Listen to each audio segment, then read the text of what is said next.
Target continues to bleed market value through the nose as a result of deplorables boycotting them for targeting children. And the FBI's Christopher Wray caves to demands from Congress to show them a document alleging a bribery scheme by President Joe Biden. Hello, I'm Mike Huckabee with your June 6th edition of The Breakdown. Now, before we get started, if you get to the end of the video and find it informative, and I'm convinced that you will, please leave a like and click the subscribe button below. A quick news update that you should be aware of. Over the past couple of weeks, Target has lost nearly 20% of its market value, and leftist media outlets can't seem to decide how to cover up that story. Excuse me, I meant to say how to cover that story. So they're running with it in two opposite directions. For instance, Newsweek insists that any conservative reaction to Target's in-your-face promotion of Pride Month children's clothing, including tucking swimsuits for little boys whose parents have decided that the kid knows that he's trans, was probably negligible to their falling stock price. Not that that was just because of a flat quarter sales report and a gloomy forecast for the rest of 2023 due to the pandemic boom being over. Now, on the other hand, the Washington Post thinks Target is suffering because of bigoted right-wing extremists having an anti-democracy boycott. Wow, I never knew that you were endangering democracy just because you bought underwear and Hot Pockets at Walmart instead of Target.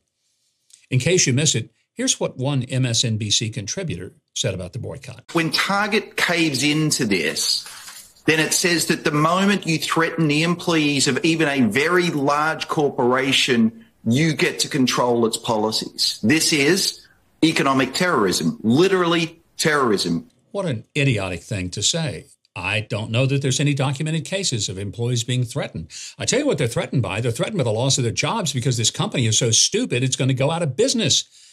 That's what they should feel threatened by. But just to hammer it home, Hannah Grossman at Fox News has compiled a lengthy list of some of the radical organizations that Target has funded over the years. In addition to various CRT, DEI, Defund the Police, and anti-Second Amendment groups, the company donated to a group that demands that the U.S. return all public lands to indigenous tribes. That would include, by the way, Mount Rushmore, because it's an international symbol of white supremacy and colonization. How leftist are you when you target Mount Rushmore, for gosh sake? So if you're one of the bigots who have been putting the hurt on Target by withholding your terrorist money, I say keep it up, and thank you for being part of the basket of deplorables. In other news, Karine Jean-Pierre was recently asked if Joe Biden would survive a full 4-year term. A legitimate, although admittedly funny question. Here's how she responded. What do you say to anyone who is questioning whether the president would survive a full 4-year term? So let me just say this. I'm not going to comment on the 2024. She is a candidate, so I want to be very careful here. And we do follow the Hatch Act, so I want to be really, really mindful here. Look, this is a president, if you look at his track record, and I'm saying this more broadly, if you look at what he's been able to do, he has been able to push forward and get done historic pieces of legislation. Well, thank you so much, Karine, for another brilliant non-answer, which you avoided or evaded the entire question, which was, can he survive? That has nothing to do with the Hatch Act. Nothing. It's simply a question you would ask a press secretary. Is the man physically capable of hanging in there for another 4 years? Well, fortunately, we have good representatives in Congress whose work may ensure Joe Biden wouldn't be allowed to even begin a second term, let alone finish one. After some jousting with FBI Director Christopher Wray overseeing evidence of Biden's corruption, yesterday was the day that Kentucky Congressman James Comer, chairman of the House Oversight and Accountability Committee, was able to finally read several pages of an FD 1023 form describing in detail that the then Vice President Biden took a $5 million bribe from a foreign national in exchange for a desired outcome on policy decisions. Here's a piece of Comer's statement after reading the document. The confidential human source who provided information about then Vice President Biden being involved in a criminal bribery scheme is a trusted, highly credible informant who has been used by the FBI for over 10 years and has been paid over 6 figures. These are facts, and no amount of spin and frankly lies from the White House or congressional Democrats can change this information. Amazingly, very few media outlets even care. It's stunning. Donald Trump was right. The press has become the enemy of the people because they will not even inform people who can then make up their own minds. Congressman Comer and Iowa Senator Chuck Grassley, who heads a Senate committee dealing with whistleblowers, had been trying for weeks to gain access to the original unredacted document, which a whistleblower says contains a precise description of the criminal scheme. They issued a subpoena about a month ago, but the FBI refused to comply, citing the usual need to protect sources and methods. Grassley has said a big concern of his was that the document would become classified.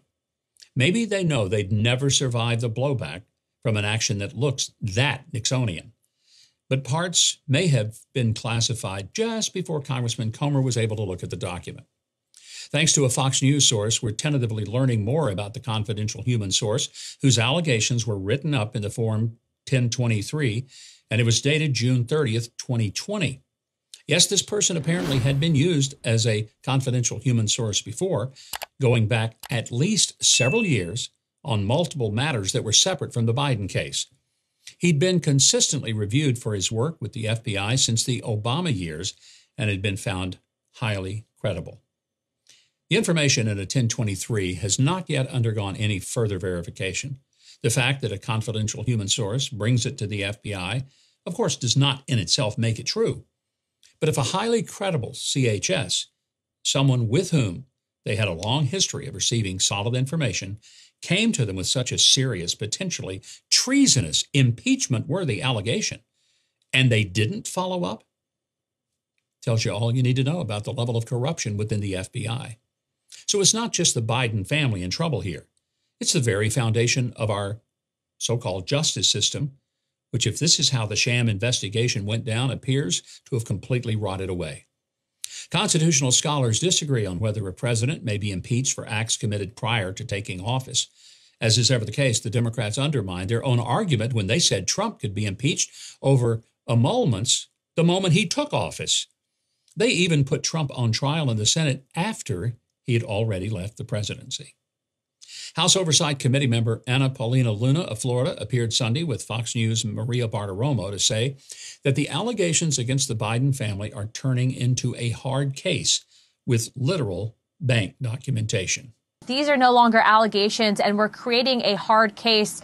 In my opinion, Maria, what we're seeing right now, if this is true, which I do believe that it is true in regards to Joe Biden receiving briberies and Hunter Biden, I do believe that this is grounds for impeachment. And so it's important that we continue to move forward to bring this to the American people, but also, too, that we, I think, do a house cleaning within our DOJ, because as you had stated earlier, they are protecting this family. The FBI is protecting the Hunter Biden family, and it's not okay. No, it isn't okay. And by the way, something else to keep your eye on, Representative Luna said of California Representative Adam Schiff that she has a privilege resolution that she's going to be bringing to the floor. And, quote, we're going to fine that man $16 million for using his position to lie to the American people. Well, I'm not holding my breath, but it sure couldn't happen to a worse congressman. Former FBI Director James Comey has been making the interview rounds with CNN and MSNBC. There are several clips I could show you, but I'm going to spare you having to watch through more than this one with the ever-objective Jen Psaki. Tell me a little bit about the specifics of what he could try to do. What do you mean by that? Well, think about what 4 years of a retribution presidency might look like. He could order the investigation and prosecution of individuals who he sees as enemies. I'm sure I'm on the enemies list. Because the president constitutionally does oversee the executive branch entirely, which includes the Department of Justice, prosecutors and investigators. And so he could direct that individuals be pursued. So this is Comey's new talking point, that if Trump gets back in the White House, Trump's, will be a retaliatory presidency. Feel free to pause the video now to give yourself time to roll over around on the floor, laughing your head off. I mean, imagine an administration using the legal system to go after their political enemies. I mean, what would James Comey possibly know about something like that? And then there's this from Comey, Quote, "The president must be someone who abides by the law and our Constitution, and there is no one else but Joe Biden." He warns that Trump would come at our agencies with a flamethrower. Personally, given what they've become, I can hardly think of a better reason to vote for Trump. Well, thanks for watching, and if you found this video informative and you'd like to see more like it, just subscribe to the channel. Click the notification bell below. And if you want more of my news analysis and commentary, I hope you'll sign up for my newsletter at MikeHuckabee.com. It's totally free. Now, until tomorrow, that's going to do it for this edition of The Breakdown. I'm Mike Huckabee.